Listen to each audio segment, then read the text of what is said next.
Welcome back to Whispers in the Dark. Settle in, dim the lights if you can, and let the noise of your day fall away.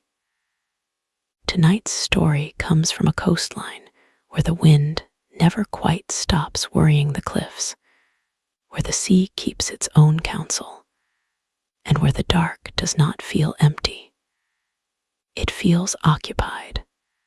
If you have never been to the western edge of Scotland, imagine a land that looks like it was carved by something impatient.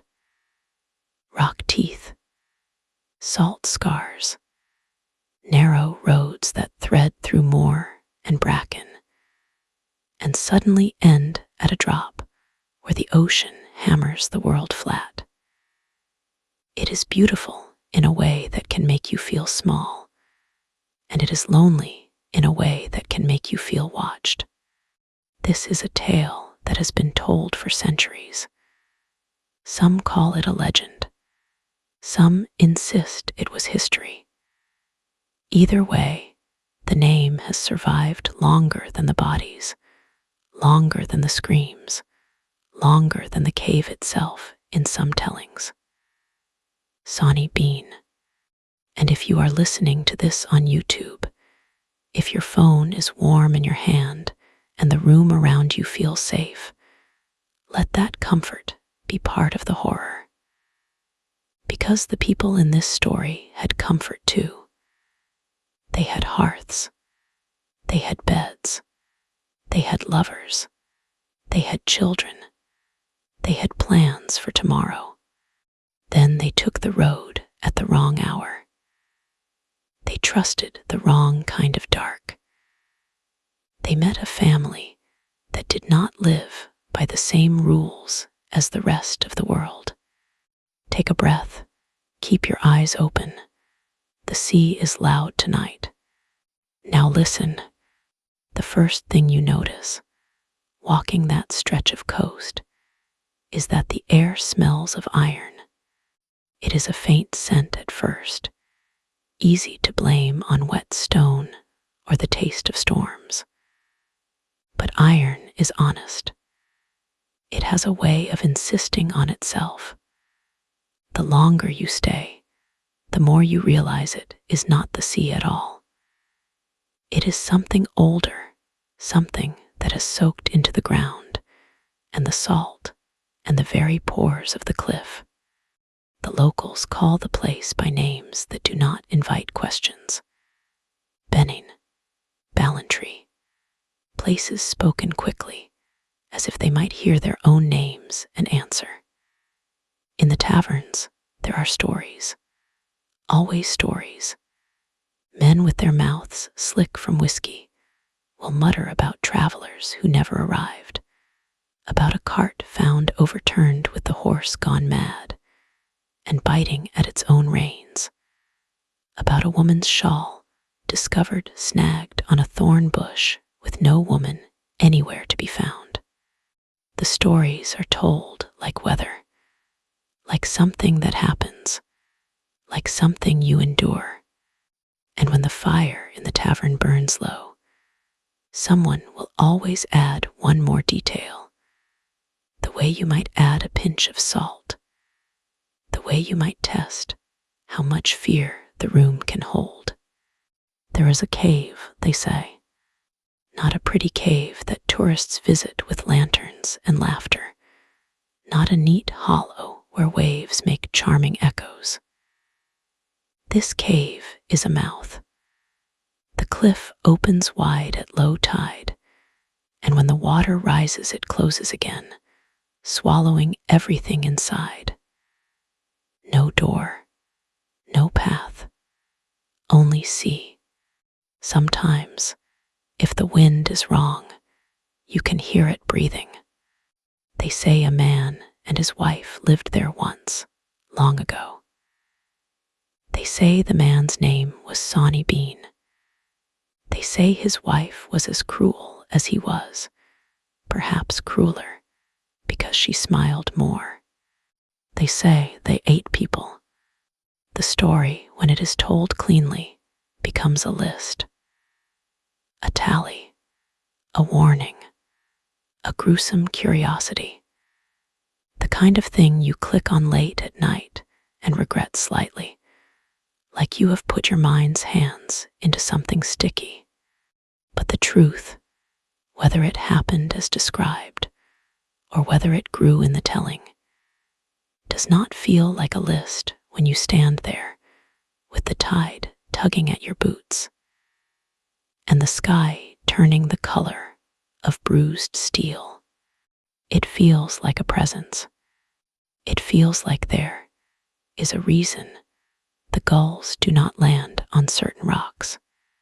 It feels like the land itself remembers. It was in a year that did not matter to the sea, in an age when roads were more hope than certainty, that Sawney Bean came west. He was not born a monster. Monsters are not born in a way that makes sense. They are made slowly, like rot in a beam, like mold behind a wall. They are made by hunger and bitterness, and the quiet thrill of getting away with small cruelties until small is no longer enough. Sawney was the son of a ditch digger, or a hedger, or a man who did whatever work kept his hands busy and his belly empty. He learned early what it meant to want. He learned the taste of thin broth and the sound of a mother counting pennies like prayers. He learned what it meant to be looked at as if you were already a problem. He grew into a man with a restless stare and hands that never seemed clean. If he worked, it was briefly. If he stayed somewhere, it was never long.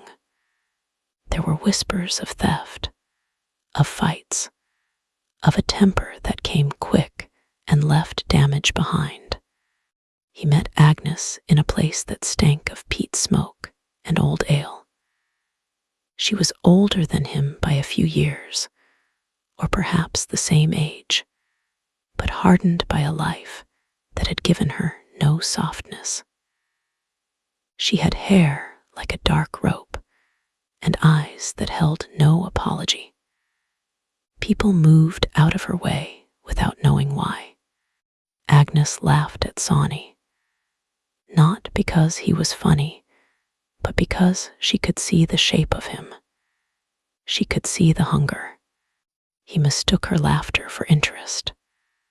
Or maybe he did not mistake it at all. Maybe he saw in her the same emptiness that lived in him, and he felt relieved. Here was someone who would not ask him to be better.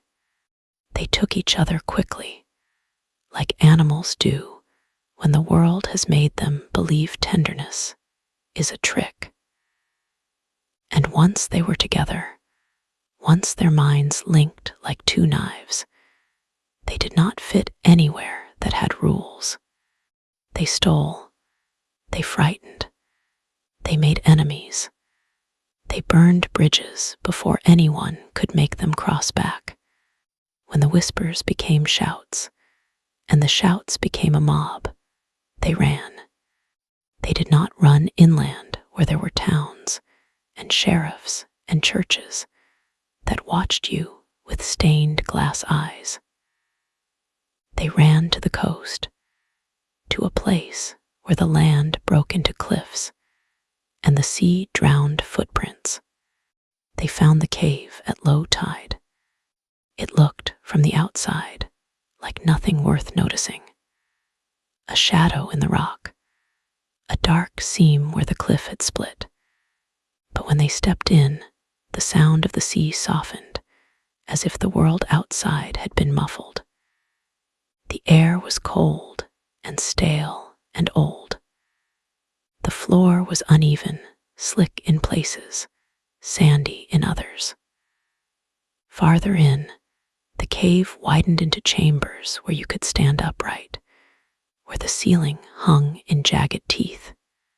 There were smaller tunnels too, passages that curved and twisted, leading to pockets of darkness that felt like rooms built for secrets. Agnes raised her lantern and watched the light crawl over the stone. Sawney listened to the waves. He listened to the tide moving like a huge creature.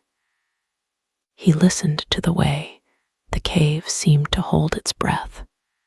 And then he smiled. It was not a smile of joy. It was a smile of opportunity.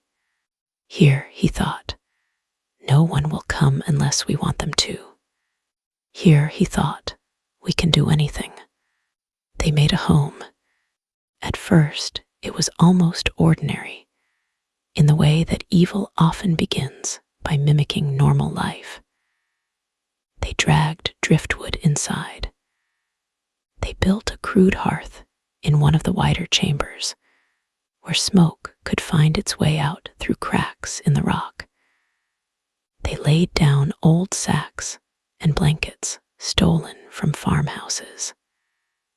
Agnes stole pots. Sawney stole knives. They fished in the shallows. They trapped rabbits.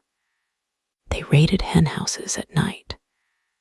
They learned the rhythm of the tide, the way other couples learn the rhythm of seasons. But there was a problem that never went away. Food. Winter on that coast is not kind. The wind cuts. The rain needles. The sea turns mean. Fishing becomes a gamble. Hunting becomes a chase. You lose more often than you win. The moor offers little. The villages are far enough to be risky and close enough to be dangerous. They were hungry, not the hunger of missing supper, not the hunger of a poor diet, the hunger that hollows you and makes you think thoughts you do not tell anyone, even yourself. One night late, when the sky was a lid of cloud, and the road above the cliffs was empty except for a single traveler, Sawney and Agnes sat by their small fire and listened to the world. They heard a footstep, a shuffle, the faint jingle of a strap, someone walking with a pack, someone alone. Agnes looked at Sawney. Sawney looked at Agnes. The cave held its breath. They crept out, staying low, moving like shadows between the stones. The traveler came into view, a man wrapped in a cloak, head down against the wind, following the road that hugged the cliff. Sawney stepped out first. He called something, a question, a request for the time, for a bit of help, for a coin. It did not matter what he said. What mattered was the moment the man slowed, the moment he turned, the moment he believed he was meeting another human being. Agnes moved behind him. The rest of it happened fast. A hand over the mouth, a weight against the throat, a struggle that kicked stones loose into the dark. A muffled sound swallowed by wind and sea. When it was done, Sawney and Agnes stood over the man and listened for footsteps that did not come. They dragged him down. If you have ever tried to move something heavy over uneven ground, you know the way your body becomes an engine of breath and muscle. You know the way your hands slip. You know the way sweat turns cold the moment you stop moving. They dragged him into the cave as the tide began to creep back in, and the cave mouth darkened with the first touch of water. Inside, the lantern light shook over stone. Their shadows leaped against the walls like frantic animals. The man's face, slack now, looked almost peaceful. Agnes stared at him for a long time. Then she did something that made Sawney's stomach flip, not with disgust, but with something like awe. She smiled. They did not speak about it as murder. They did not speak about it as sin. They spoke about it the way you speak about a practical problem. "We need meat," Agnes said, and they did what desperate animals do when they believe the world will not feed them. They ate. The details of that first night are not the kind of thing a sane person lingers on, but the cave remembered. The stone took the stains. The air took the smell. The tide took what they threw away and carried it out into the black water like offerings. In the morning, the sun rose over a sea that did not care, and Sawney Bean, with Agnes beside him, realized something that changed the shape of their lives. No one came. No angry villagers. No sheriff. No priest. No ghost with a chain dragging behind it. No justice. The road remained. The travelers continued. The world moved on, as if a man had not vanished into the cliff. For people like Sawney and Agnes, that kind of silence is not mercy. It is permission. They learned quickly. They learned which nights were best, when cloud covered the moon. They learned which travelers were worth the risk and which were not. That a merchant with a cart might have goods, but also guards. That a drunkard might be easy, but thin. That a couple traveling together could scream louder than one person.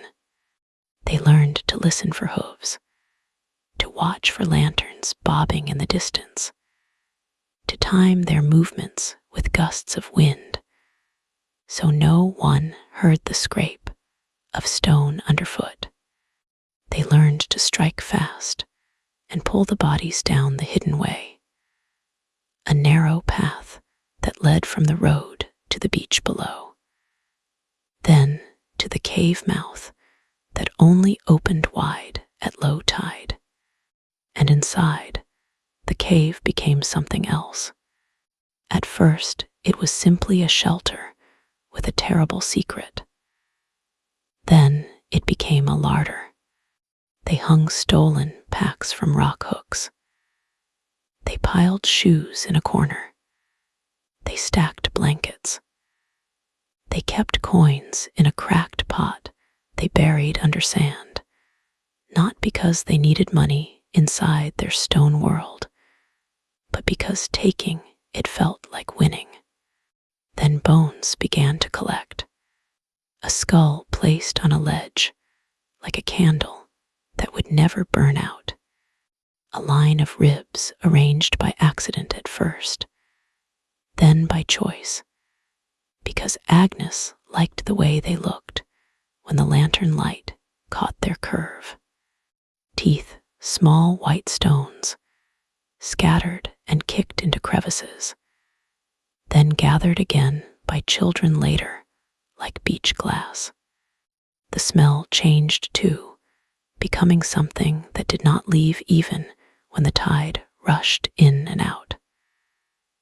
A thick sourness under the salt, a sweetness that belonged to decay. The iron scent deepened until it felt like it lived in your throat. The cave, if you walked far enough inside, was warm. Not from comfort, from life. Agnes became pregnant. It was almost inevitable. They were alone. They had nothing to do but survive and feed and cling to each other. Life insists on itself, even in filth. The first child was born on a blanket near the fire, with the sea roaring outside like sound seemed wrong in the cave, too soft and human for a place that had begun to feel like a den. Sawney stared at the tiny creature, pink and furious, and for a moment, something like doubt flickered in him. Agnes slapped him hard, and the doubt vanished. "This is ours," she said. "This is ours to keep." They raised the child without names that mattered to anyone outside. They raised it on stolen milk when they could get it, on mashed roots, on fish. And when the child grew old enough to crawl, old enough to toddle, old enough to put things in its mouth, Agnes watched it with the cold curiosity of a woman conducting an experiment.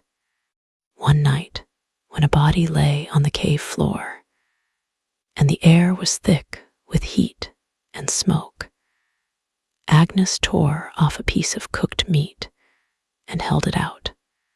The child took it eagerly, chewed, swallowed. Agnes watched. Sawney watched too, his face unreadable. The child smiled, greasy-mouthed, and reached for more. Agnes laughed, low and pleased.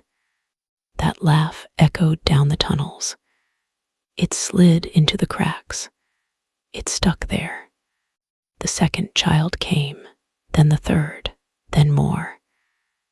The cave filled with small noises, with feet slapping stone, with squabbles, with laughter that did not sound like innocence.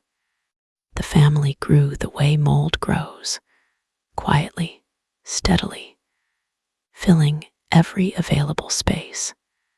And because the cave was hidden, because the tide guarded it, because the world above continued to believe in the safety of its roads, no one knew. For 25 years, travelers vanished.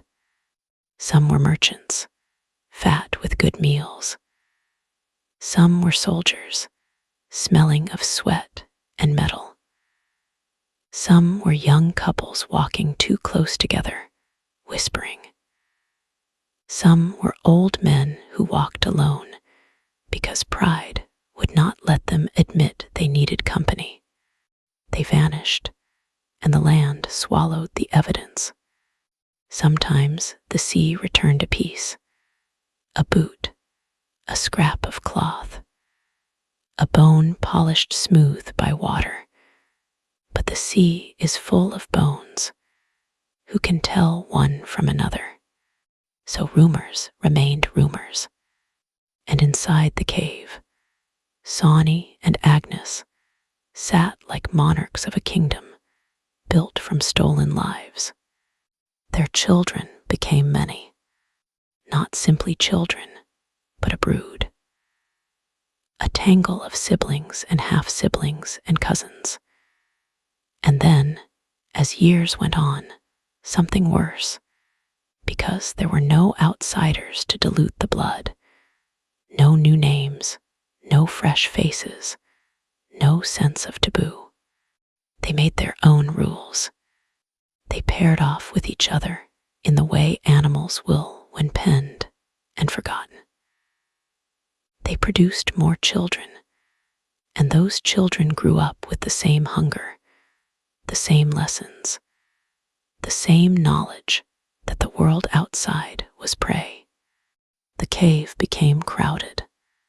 Imagine it now, not as a single chamber, but as a labyrinth, a main hall where the fire burned and smoke curled into fissures, shadows clinging to the ceiling, a stink of grease and damp wool and bodies that had not known clean water in weeks, side tunnels where older children slept in nests of stolen blankets. The sound of breathing, dozens of throats, rising and falling in a chorus like the sea itself, a back chamber where the family kept what they did not eat right away, a place the younger ones were told not to go until they were ready, a place that felt colder than the rest even when the fire blazed, because cold is not only temperature. Cold is what happens to a place that has been used for things the mind refuses to name. In that chamber, the cave walls were slick, not with water, with something that made the stone shine in the lantern light. There were piles there, shapes that once belonged to people, hands that were not waving, hair that still looked soft, eyes that stared because no one had closed them, skulls stacked like rough bowls, some cracked, some whole, some with bits of scalp still clinging, as if the cave itself had grown a thin, rotting skin. There were hooks hammered into rock, not by a blacksmith, but by brute force and stubbornness, rusted metal scavenged and forced into place. Things hung there sometimes, not always. Sometimes the chamber was empty except for stains and the buzzing of flies in summer, and always, in the deepest cracks, little objects, a ring with a stone dull from dirt, a child's carved toy, a prayer token, a letter that had never been delivered, its ink smeared into meaningless blue.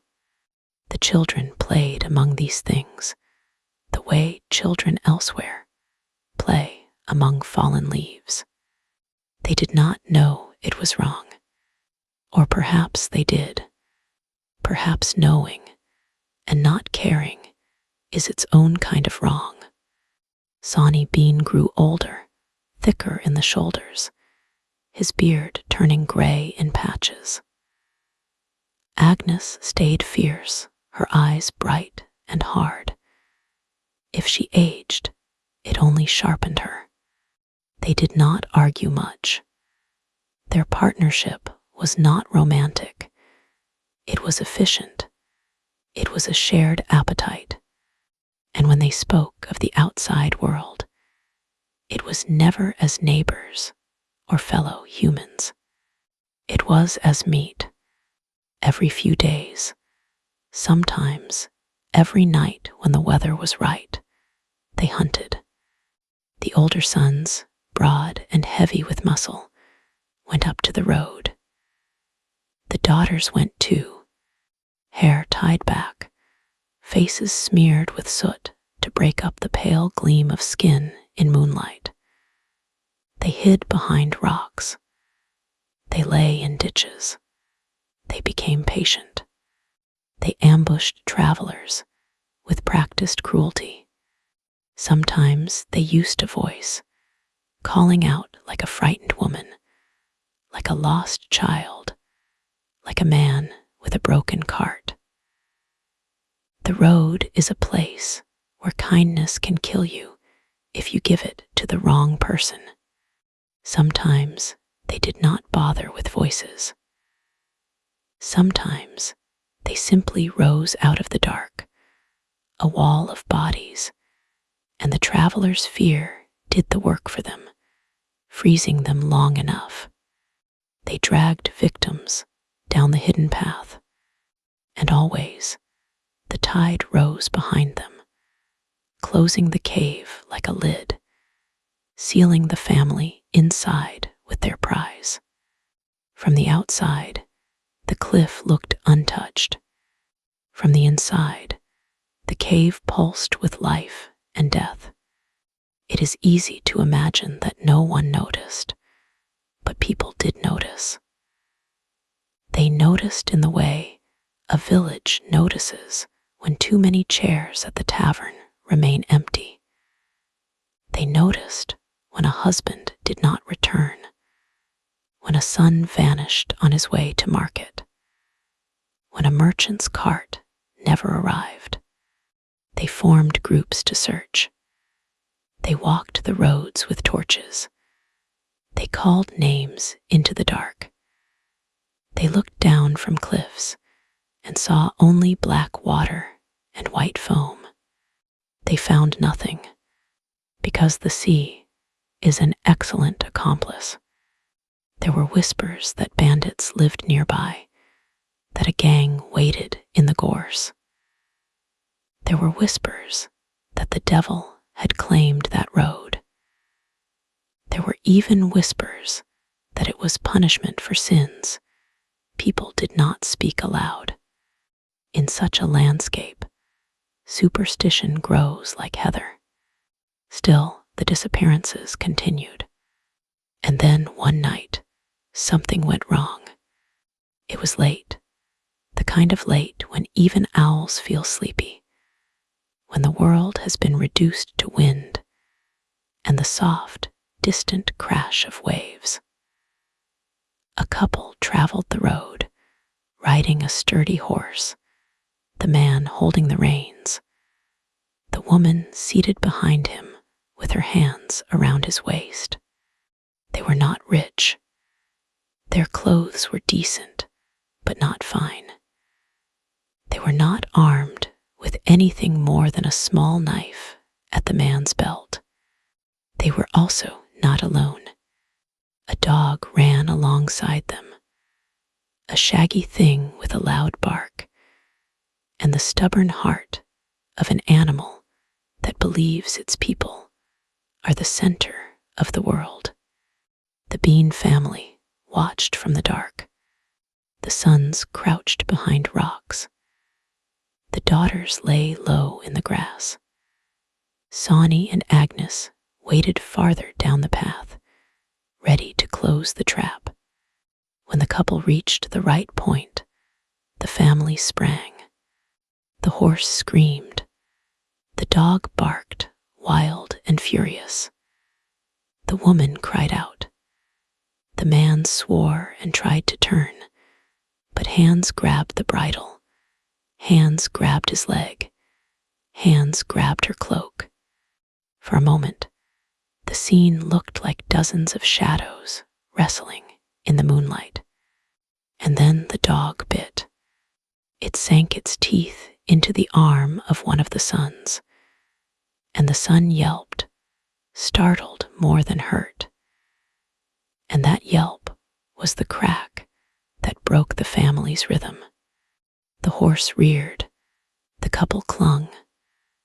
The dog kept barking, a loud, sharp sound that carried. And from farther down the road, from the direction they had come, another sound answered. Hooves. A group approaching. Not many, but enough. The Bean family froze, the way predators freeze when the world suddenly shifts. The approaching riders came closer, lanterns bobbing, voices calling, laughter, perhaps, or concern. The couple on the horse saw the light and screamed louder. The dog barked until it sounded like its throat would tear. Sawney hissed, furious, trying to drag the woman off the horse. But she fought like a trapped animal, clawing, kicking, refusing to be pulled down. Agnes, eyes bright with rage, reached up and grabbed the woman's hair, yanking hard. The woman cried out, and the sound was so human, so full of terror, that it sliced through the night like a blade. The riders were close now, close enough to see shapes on the road, close enough to hear the struggle. The Bean family made a decision that saved them in the moment and doomed them in the end. They let the couple go. They melted back into the dark with furious silence, dragging only what they could, leaving the horse and the dog, and the blood on the road like spilled secrets. The riders arrived to find the couple shaking, the horse sweating, the dog snarling at the shadows. The man tried to speak, but his words came out tangled. The woman sobbed that there were people, so many people, coming out of the ground. The riders exchanged looks. They were men who had heard rumors, men who had perhaps laughed at them once, men who now felt the skin on the back of their necks tighten. They escorted the couple to the nearest settlement, and the story spread faster than fire. Not a single bandit, a group, a family, living near the cliffs. The idea was so wrong, it made some people deny it immediately. But denial does not stop fear. Fear makes its own decisions. The local laird, or the magistrate, or whoever held authority in that time, sent word upward, because this was beyond village justice. This was something that felt like a plague. Word reached the ears of power, and power, when embarrassed, moves quickly. A hunt was organized on a scale the coast had not seen. Soldiers, armed men, dogs trained to track, torches that turned the night orange, a line of people combing the landscape like a net. They searched the moors, they searched the woods, they searched abandoned huts, they searched along the cliffs, peering down into cracks and hollows. The sea kept its secrets until the dogs began to howl. Not at the road, at the tide, at the place where the cliff opened into darkness when the water pulled away. Low tide revealed the cave mouth like an eye opening. The dogs strained forward, whining, hackles raised. Men held them back, uneasy, because animals know things before humans do. The entrance was wide enough for a few men to go in at once, but not wide enough to feel safe. The air that drifted out was cold and wet and foul. It smelled unmistakably now of iron. It smelled like a butcher's yard, left too long in the sun. Torches were lit. Men wrapped cloth around their mouths. Someone muttered a prayer. Then they stepped inside. The cave swallowed their torchlight, dulling it, making it feel smaller. The sound of the sea outside faded. The darkness ahead felt heavy, as if it had weight. They moved carefully, boots scraping stone. Their torches threw shadows that jumped like living things. At first, they saw signs of habitation. Old cloth, a rough hearth, piles of stolen goods, enough to make their fear sharpen into certainty. Then they went deeper, and the cave began to show them what it had been holding. A skull on a ledge, another, then a cluster, bones arranged not like the aftermath of an animal, but like the leftovers of intention. Bits of clothing, a shawl, a child's cap, a man's belt, a handprint on the stone, dark and smeared. The men slowed. Some of them swore softly. Some went pale in the torchlight. One of the dogs began to whine, tail tucked, trying to back away. Then they reached the chamber. The smell hit them like a blow. In torchlight, the chamber looked like a nightmare caught and pinned. There were heaps of remains in various states, some fresh enough to look wrong in the way. Only recently stolen life looks wrong. Some older, reduced to bone and hair, and the stubborn pieces that do not go away quickly. Skulls stared from stacks. Bones lay scattered like dropped sticks. There were hooks in the stone, rusted and cruel, and stains that the sea had never reached. One of the soldiers retched. Another made the sign of the cross, hands shaking. Someone whispered, not with drama, but with genuine horror, that this was not banditry. This was something else.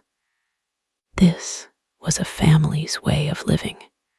A sound came from deeper in the cave. A shuffle, a breath, then a child's laugh, high and strange in the dark. The men turned, torches swung, and from the tunnels, shapes emerged.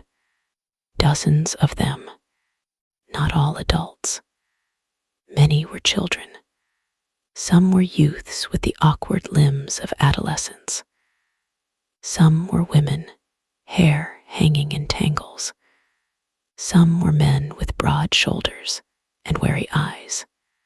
They blinked at the light like animals dragged from a burrow. Their skin looked pale and unhealthy. Their faces were smeared with grime. Their eyes reflected torchlight with an unsettling shine. And behind them, stepping forward as if welcoming guests, were Sawney Bean and Agnes. Sawney raised his hands, palms out, in a gesture that might have been greeting or mockery. Agnes smiled. The soldiers shouted. Dogs barked. The cave filled with noise. The Bean family reacted like a swarm. They did not fight with honor. They fought with teeth and nails and desperation. They fought to protect their den, their larder, their entire world.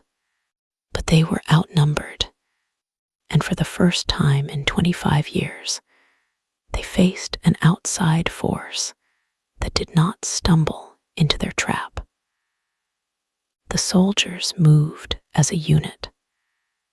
They had blades and training, and the rage of men who realized what had been done under their noses.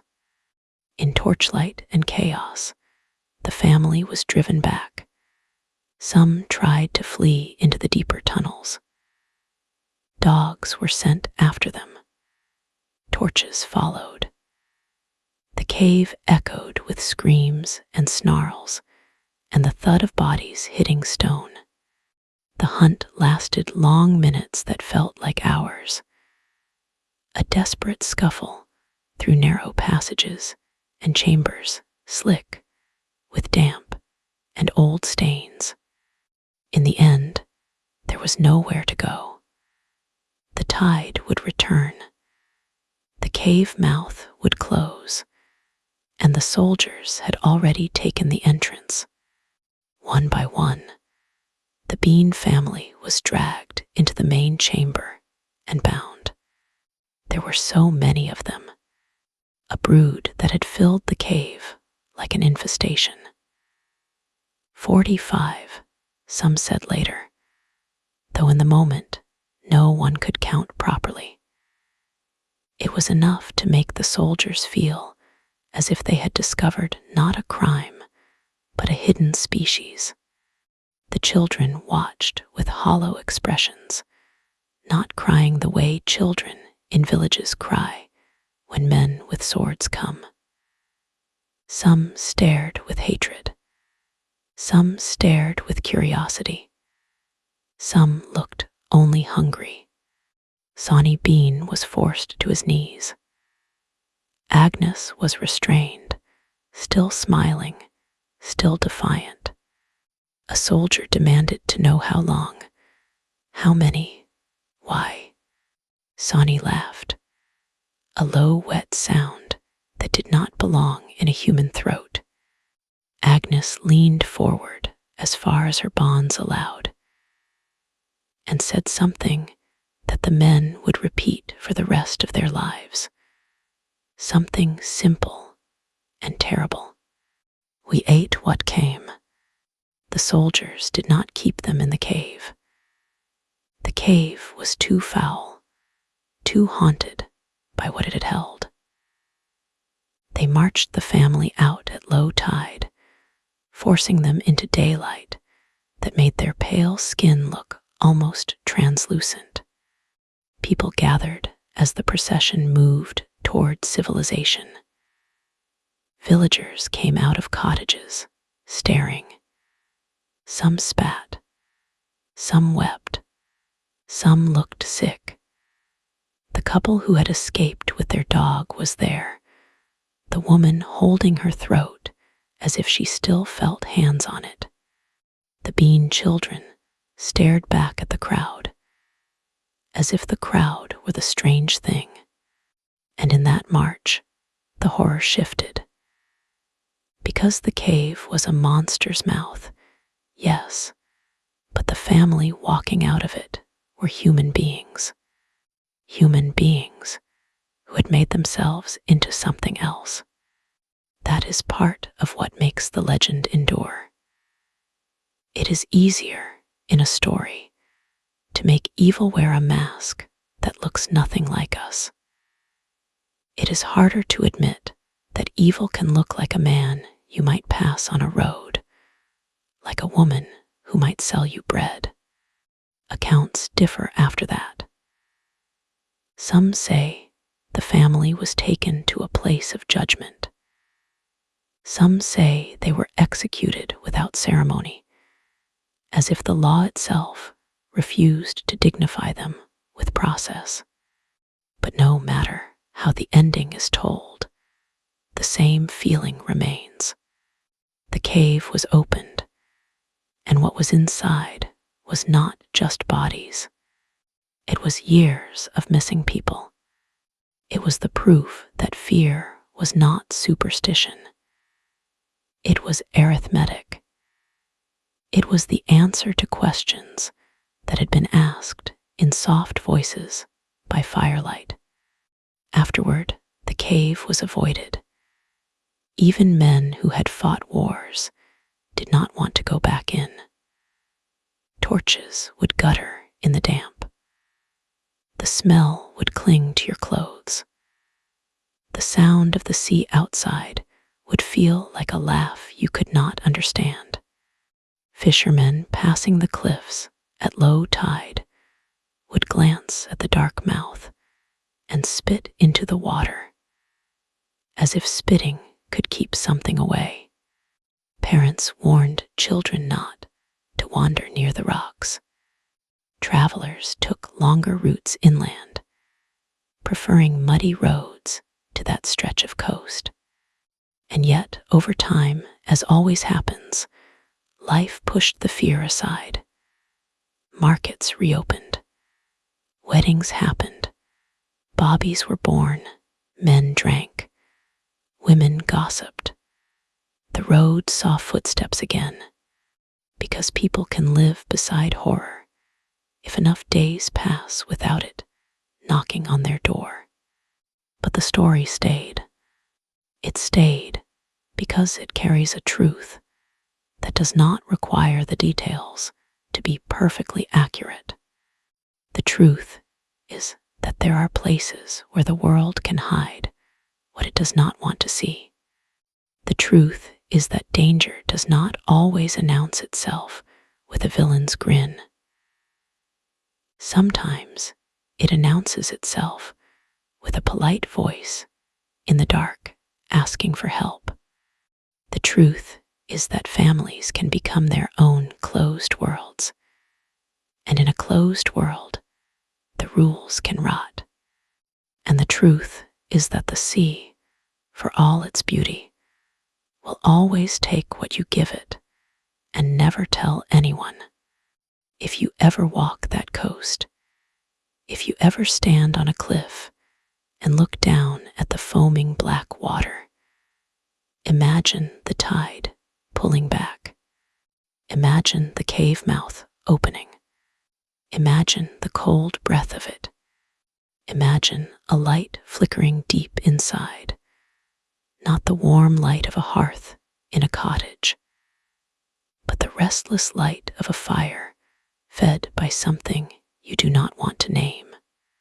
Imagine a laugh echoing against stone. And imagine, with a chill that is not from the wind, how long you would last if you heard footsteps behind you on that lonely road. Because the road is still there. The cliffs are still there. The sea is still hungry. And legends, once they root into a place, do not die easily. They wait. They seep into the dark. They turn every shadow into a question. Now, as we come to the end of this telling, take another breath. Let your shoulders drop. Look around your room. Remind yourself of what is real. A wall, a ceiling, a familiar sound, the safe weight of your own life. But if you hear the wind press against your window tonight, if you hear the house creak in a way that sounds almost like a footstep, remember this. Somewhere in the world, there are still caves that have never been searched. Somewhere there are still stretches of road where a person can vanish, and the world will shrug and call it misfortune. And somewhere in the oldest parts of the mind, the part that does not trust the dark, the name Sawney Bean will still mean one thing. Do not stop. Do not answer voices you cannot see. Do not assume that because you are human, everything that approaches you in the dark is human too. If you made it all the way to the end, thank you for listening. If you want more stories like this, the kind that creep under the door of your imagination and sit there quietly, you know what to do. Like the video, subscribe to the channel, and leave a comment with the next legend or place you want to explore. And if you are listening at night, if your lights are off and your screen is the only glow in the room, do yourself a favor. When this ends, do not look into the darkest corner first. Look toward the door. Good night. Whispers of a love so true, painting dreams of me and you. And I'll hold you close in this moment.